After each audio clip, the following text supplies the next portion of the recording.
Hi Aries, I'm Desi. This is my channel, Starchaeology Tarot, and this is your April deep dive tarot reading. Despite appearances, I know I look like I'm dressed as full 100% Christmas.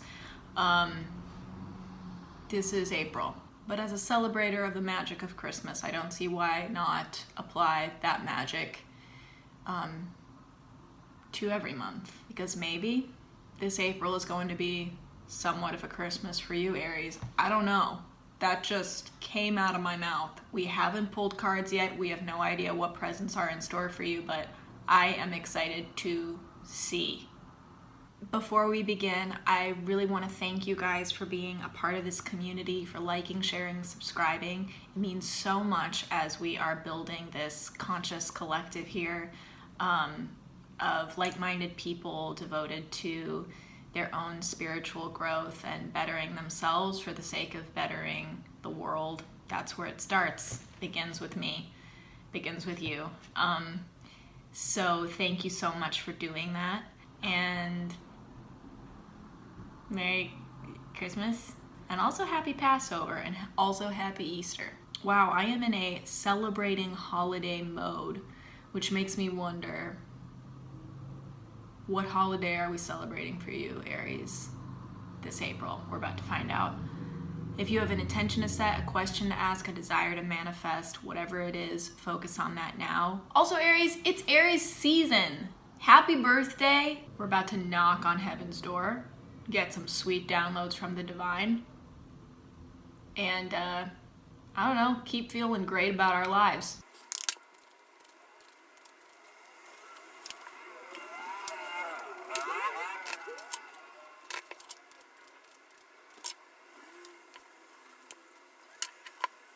Okay, Aries, so we have the King of Pentacles, the Nine of Wands, the Queen of Swords. That King of Pentacles flew out while we were shuffling, so I'm incorporating it here in this reading.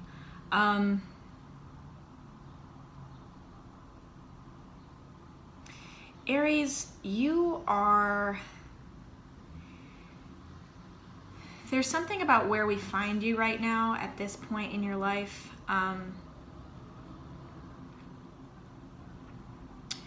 Where you are very satisfied with certain parts of your life. You're very satisfied. You've experienced success in a way that has justified your life up until this point. The success that you've had,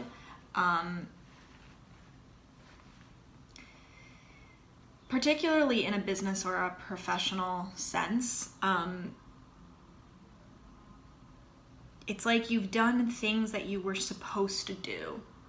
You've checked those boxes. You went along this path very strategically, methodically, logically, and you're able to experience now success that has justified you going along that path and the obstacles that you faced along the way. It's also brought you in flow. Being able to feel worldly and earthly success almost allows you to transcend the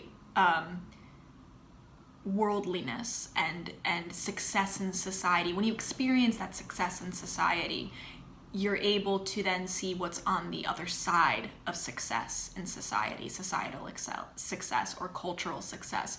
What happens when you transcend that preoccupation with success as it's seen in society or in culture, and all that's left beyond society, beyond culture, beyond civilization, essentially, is wildness, is nature. It's the feminine context in which the masculine civilization is built. So you also, having transcended these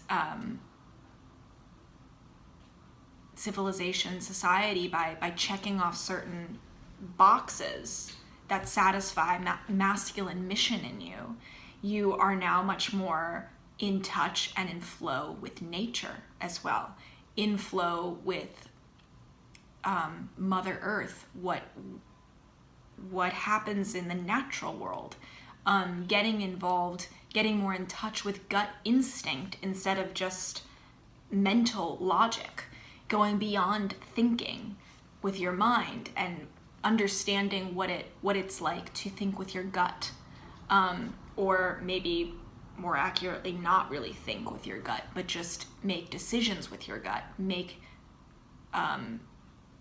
decisions the way an animal makes decisions in the wild, reactively based on instinct that comes from this very old and primitive source of knowledge and wisdom, something it's beyond what we learn here, but rather what we come to this planet already knowing within us. That's kind of what you are closer to and more in flow with now that you've been able to meet certain basic needs. Sorry, there is something in my eyeball. And it's my contact lens. Anyway, so you are much more in flow now. This also could represent someone, a King of Pentacles in your life, who, if everything I just described doesn't really sound like you, but someone that you know or someone that you are becoming close with. This could be some sort of union that is happening with this more masculine, reliable, dependable, casual in his or her success, his or her worldliness, his or her flow within the world. And you are finding that a dependable support system, a great model influence almost. Those of you for whom this is someone else, there is a part of you that is wary of this. There's a part of you that is on the defense towards this energy. Because you have very much are in this Queen of Swords energy of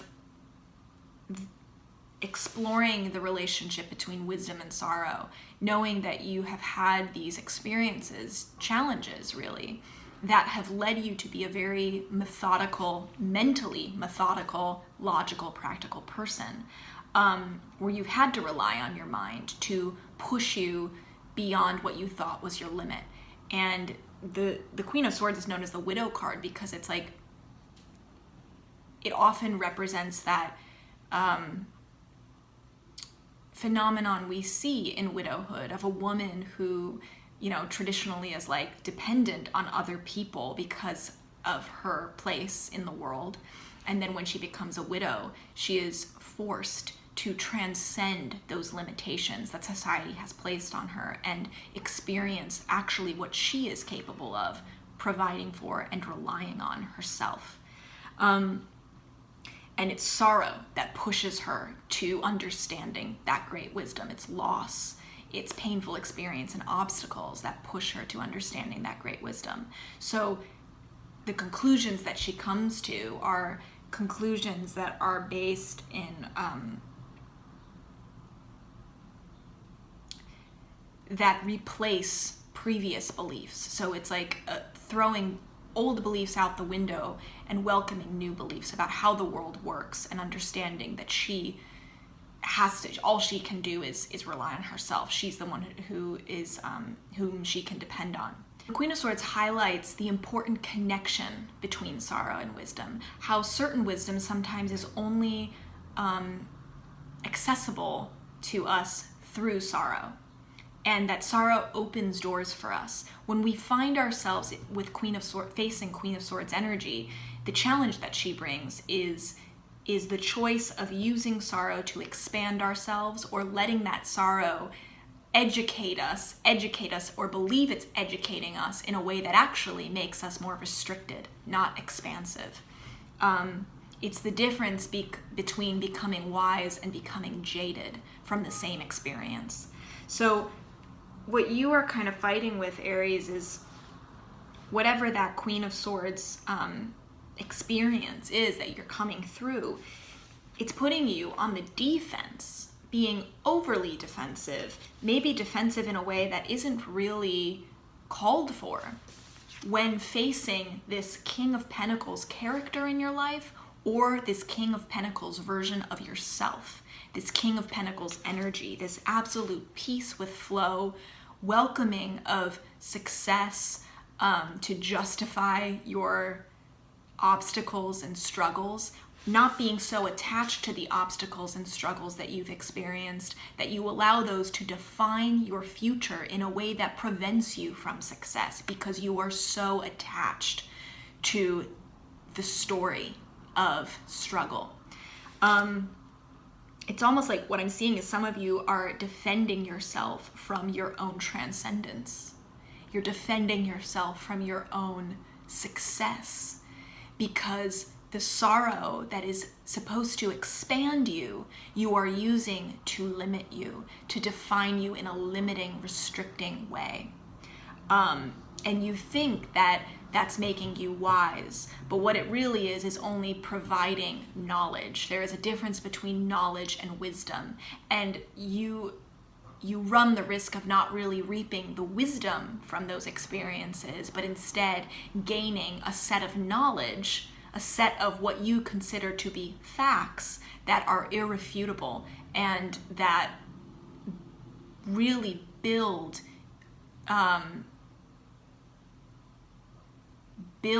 your own limitations, craft the boundaries. You set the boundaries around you by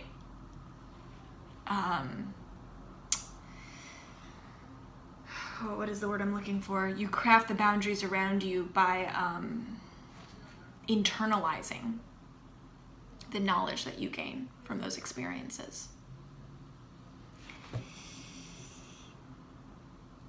So others of you, I want to say,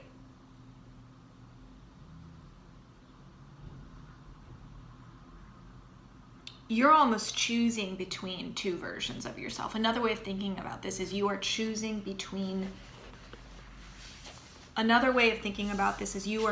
between these two versions of yourself.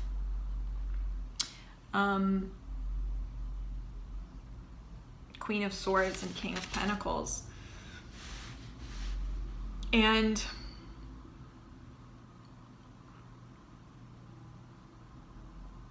you're in the middle here as this Nine of Wands. Really on the defense, really almost I see you as being somewhat afraid of welcoming the next version of yourself, afraid of welcoming the more expanded version of yourself, afraid of stepping into the version of yourself that transmutes the pain and obstacles into your story, in your past, into something that actually supports and expands you and makes you more powerful.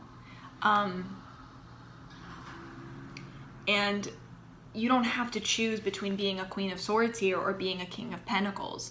You can very much allow yourself to be affected by your sorrow, allow your mental headspace to detach, be above whatever challenges you've experienced and above challenges moving forward, knowing that all that sorrow is happening for you, not to you.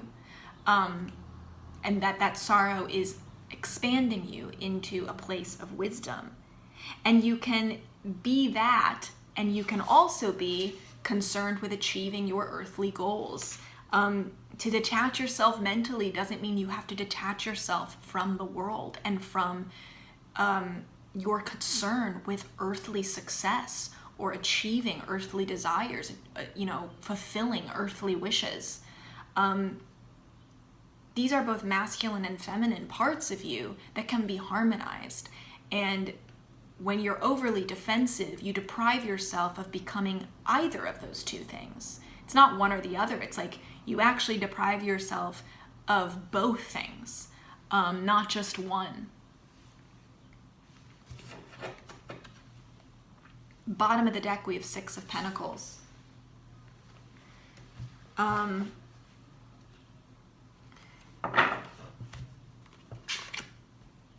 Which tells me that defensiveness that you might have maybe a projection of someone else onto you. This makes me think these are two characters in your life that are putting you on the defense. Does this sound like someone in your life who is very jaded, who's saying, trust me, I've learned, I've lived a long life, and this is just me being practical. And this is someone who's like, trust me, I've learned, I've lived a long life, I'm wildly successful, and this is how I did it. And, you have nothing to worry about. You need to go with the flow more. You need to be more easygoing. Go through the struggle, welcome the struggle, because it's all going to be worth it in the end. And almost like these two influences on your life feel very different to you, and it's hard to reconcile those two examples in your life, or those two influences. Maybe those people are projecting onto you what your limitations are. Maybe they are projecting onto you themselves and what they faced. And so hearing their stories, internalizing their stories, is limiting your journey in some way, because you are only seeing your path through their eyes. So also, I see some of you being big fishes in small ponds, and that small pond, that fish tank, is crafted by someone whom you have given a lot of power in your life, whether that is a mentor, a father or mother figure, a boss, a role model of some sort, someone whom you've given so much power. You're like, they determine whether I'm successful or not. They determine whether I transcend. And because you've given your power to them, you can only get as big as the fishbowl is that they've made, that they've put you in. And while it might be comfortable, while it might be a comfortable relationship, and there may be comfort there, it's important to notice the difference in your power, how your power dynamic is with this person, and understand, is this serving me? This may be comfortable, but is this serving me? Is this serving my growth? Is this making me more powerful? Or is it keeping me in a place of less power? Is it keeping me in a place of subordination, a lower status position, because I've given this person so much power? And do I need to change the nature of this relationship in order to grow into these versions of myself that are beckoning me right now?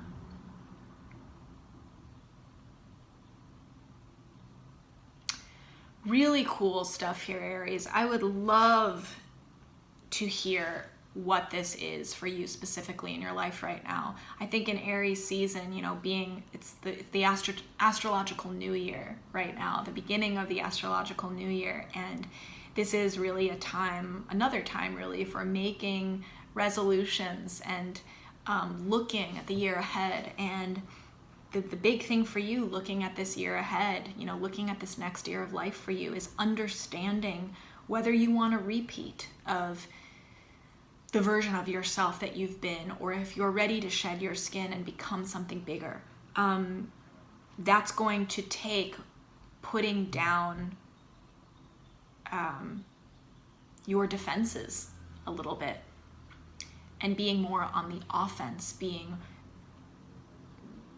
tackling and going after the obstacles rather than waiting for them to come to you. Or waiting for someone else to tell you these are what the obstacles are, when really it's almost like the obstacles that you together have built for yourself. There are greater obstacles, there are bigger fish to fry beyond the walls that currently house you. And this year could be a time where you venture beyond those walls and find yourself in a much more powerful position than you've been in the past. Find yourself in a higher status position. Find yourself as the benefactor for others rather than someone who receives and benefits from a different benefactor. You are stepping into a position where you can really affect positive change for other people, help other people in a very positive way. But you can't do that from inside a prison. I hope this is resonant. Whatever was resonant was meant for you. What wasn't meant for you. I would love to hear what did resonate. Feel free to comment below, connect with me. It's a joy, a privilege, an honor to get to connect with you in this way, Aries. I am so grateful you're here. I'm so grateful you're part of this community. I'm rooting for you in April. I love you, and I'll see you next time.